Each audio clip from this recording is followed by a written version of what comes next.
Mesdames, Messieurs, honorables députés, membres du Parlement, Mesdames, Messieurs les hauts responsables du Parti démocratique sénégalais et de la coalition Karim 2024, membres du comité directeur du secrétariat national, du bureau politique et tous nos responsables si présents. Mesdames, Messieurs les journalistes, bonsoir. Nous vous remercions d'être venus nombreux répondre à cette conférence de presse organisée par le groupe parlementaire Démocratie, Liberté et Changement, qui est de l'émanation du Parti démocratique sénégalais. Mesdames, Messieurs, depuis sa fondation en 1974, le Parti démocratique sénégalais s'est toujours positionné en première ligne de la lutte pour la démocratie au Sénégal. Dans cette tradition de combat démocratique, le PDS vient de mener avec succès la bataille pour la restitution des droits des candidats injustement privés de leur participation aux élections et particulièrement de notre candidat Karim Meïssa Wade, écarté du processus électoral de manière injuste sous des prétextes de nationalité alors qu'il avait officiellement renoncé à sa nationalité française. Les nombreuses anomalies et irrégularités qui ont marqué le processus de sélection des candidats par le Conseil constitutionnel révèlent les failles profondes de notre système électoral.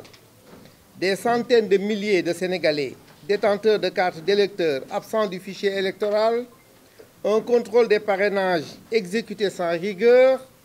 et une application incohérente des critères d'éligibilité des candidats. Ces défaillances étaient de nature à compromettre l'intégrité, la démocratie et l'inclusivité de l'élection qui aurait conduit le pays dans le chaos si l'élection avait été maintenue au 25 février 2024. Face à cette situation, comme à l'accoutumée, le PDS a demandé la création d'une commission d'enquête parlementaire et a déposé une proposition de loi pour le report de l'élection de 6 mois à la date du 25 août 2024. Après les amendements de nos collègues députés, le report de l'élection présidentielle à la date du 15 décembre 2024 a été voté par l'Assemblée nationale par une très large majorité. Le PDS appelle l'ensemble des acteurs politiques et de la société civile à dialoguer pour établir un consensus sur une réforme du code électoral et du processus électoral. Il sera essentiel d'organiser l'élection présidentielle avec un juge impartial au-dessus de tout soupçon pour veiller à la régularité et à la transparence de l'élection. Nous proposons de mettre en place une cour constitutionnelle renforcée et véritablement indépendante, chargée de superviser les questions électorales avec intégrité et efficacité. Une telle institution serait le garant d'un scrutin équitable, reflétant fidèlement la volonté du peuple sénégalais. Le PDS s'engage à jouer un rôle actif dans ce dialogue, nécessaire pour la modernisation et l'amélioration de notre système électoral. Notre objectif est clair: assurer que la démocratie sénégalaise reste transparente, inclusive et dynamique. Nous œuvrons pour un Sénégal où chaque citoyen retrouve confiance dans le processus électoral et où chaque voix compte. Dans cet esprit, le Parti démocratique sénégalais se tient prêt à collaborer avec tous les acteurs politiques déterminés à forger un avenir démocratique robuste pour le Sénégal. Ensemble, faisons progresser notre système électoral pour qu'il soit à la hauteur des aspirations démocratiques de notre peuple et pour que le Sénégal redevienne un modèle démocratique. Vive le Parti démocratique sénégalais, vive le Sénégal! asalaamaaleykum mesdames messieurs ñu ngi leen di nuyu yéen ñëpp honorable député yi fi teew ñu ngi leen di nuyu responsable parti démocratique sénégalais yi fi nekk yëpp membre du comité directeur du bureau politique du secrétariat national et tous nos responsables des instances de base di nuyu aussi les membres de la coalition Karim 24 qui sont là di wax rek ni parti démocratique sénégalais bañ ko sosee ba léegi ba ko président maître Abdoulaye Wade sosee ba léegi depuis 1974 dafa mës a taxaw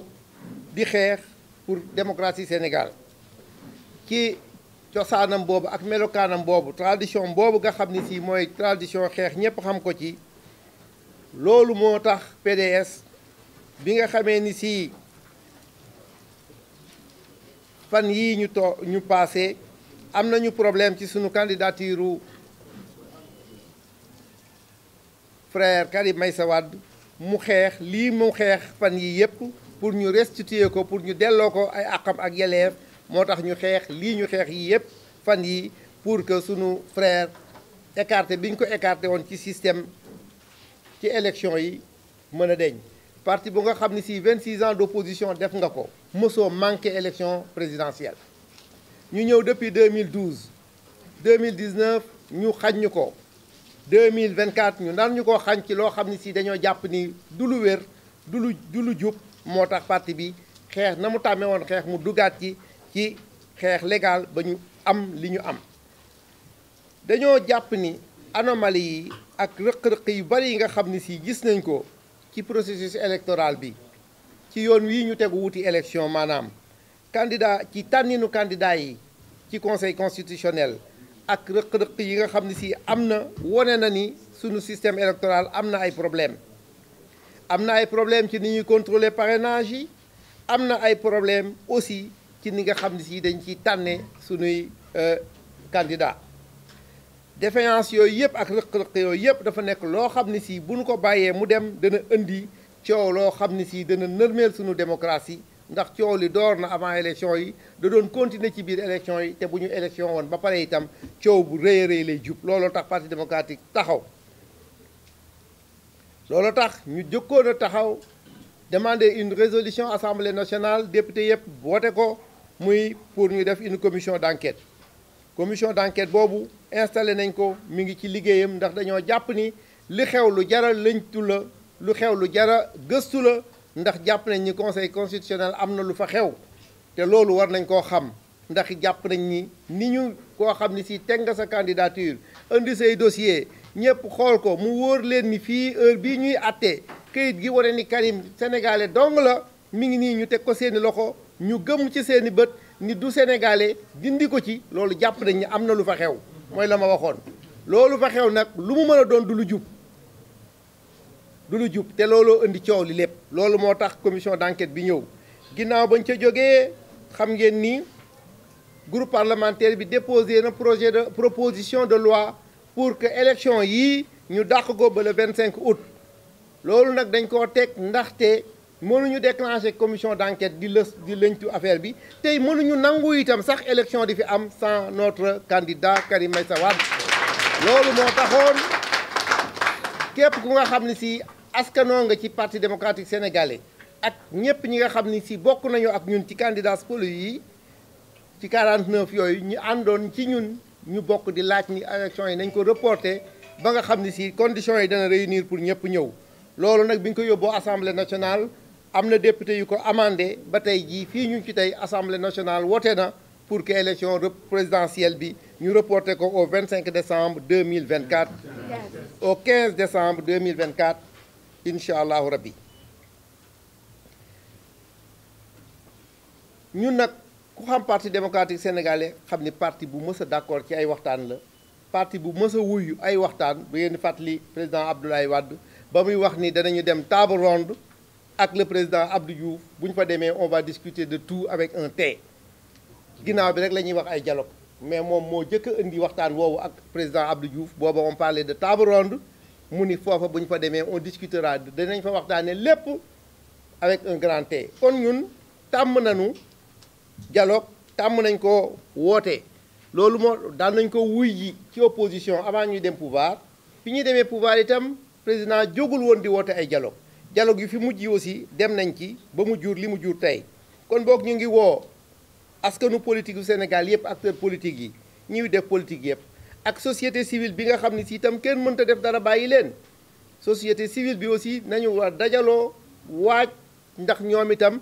processus bi yëpp ak mbir mi toujours ñu ngi ciy dégg ñuy àddu kon kenn warta mën a def dialogue te doo leen dugal ca digg ba su ko defee ëllëg ak si biir ñoom ñu nekk suñu diggante ñoom ñoo war a nekk ci diggante politique yi li ñuy waxtaanee ñu di ko seede di ko orienté di tegu ci ba nga xam ne si ëllëg ak si biir danañu mën a tegu fi ñu war a tegu. ñu ngi invité donc politique yi ak société civile ñu toog waxtaan boo xam ne si war naa jur déggoo ci ay réformes yoo xam ne ay coppite yu ñu war a def ci code électoral bi ak ci yoon wi ñu war a awee pour dem élection ndaxte nag dafa jot ñu organiser ci Sénégal élection yoo xam ne si dañ koy def ak attekat boo xam ne si du far fenn mu nekk ci koo xam ne si kenn du am jiixi jaaxa ci moom kenn du am lenn looy xalaat ci moom koo xam ni dana mën a atte suñuy élection ba nga xam ne si danañu mën a am élection yoo xam ni dañ koy def ci yoon wu leer te kenn du am loo ciy lënt looloo tax ñun fii ñu toll ci démocratie sénégalaise ñu parti démocratique sénégalais na mu daan def itam mu indi proposition wax ni léegi dafa bëgg ñu teg léegi Sénégal li ñuy wax une cour constitutionnelle à la place du conseil constitutionnel bu ko defee ñu ñaan yàlla mu nekk cour boo xam ni dafay nekk une cour indépendante boo xam ni dana mën a superviser opération électorale yi ak intégrité et efficacité cour boobu nag dana mën a garantir ñu mën a am élection ak wot boo xam ni si dana nekk wot boo xam ni daal kenn du ci am jeexi jaaxa te dana mën a indi li nga xam ne si moom la peuple bi def PDS nag moom ci boppam mi ngi jël engagement ni fas yéene naa am taxawaay bu mat sëkk ci mbirum dialogue bi bu amee indi fa ay proposition taxaw fa pour que mbir mi tegu ci yoon pour que mbir mi buñ ko toppee bu ma indi coppite gu wér ci sunu système électoral comme ni nga xam ni si sunu taxawaay mate woon na ko depuis 91 bi ñuy liggéey ci affaire code danañu taxaw daal pour que Sénégal ak citoyens yépp retrouver confiance ci système électoral Sénégal boo xam ni si bépp citoyen sa carte wi fa nga koy dugal te nga xam ni si mooy nekk sa tànneef bu ngoonee nga xam ni la nga naroon namoon ci sa wot bi am nga ko ci xalaatin boobu ak ci nekkin boobu nag la ñu bëgg la ñuy wane ni PDS daal taxaw na pour lëkkaloo ak acteurs politiques yi ak société civile bi ñoom ñépp pour ñu defar ñu tëggaat Sénégal goo xam ni si ëllëgam dafay dëgër Sénégal goo xam ni ëllëgam dafay basé wu ci démocratie ak évolution sunu système démocratique gën a taxaw ba nga xam ni si sunu système électoral itam coppite yi ci war ñu indi ko ci ba bu ñu demee élection li nga xam ni si mooy bëgg-bëggu Sénégal yi ñu mën ko am vive le Sénégal vive le Parti démocratique sénégalais.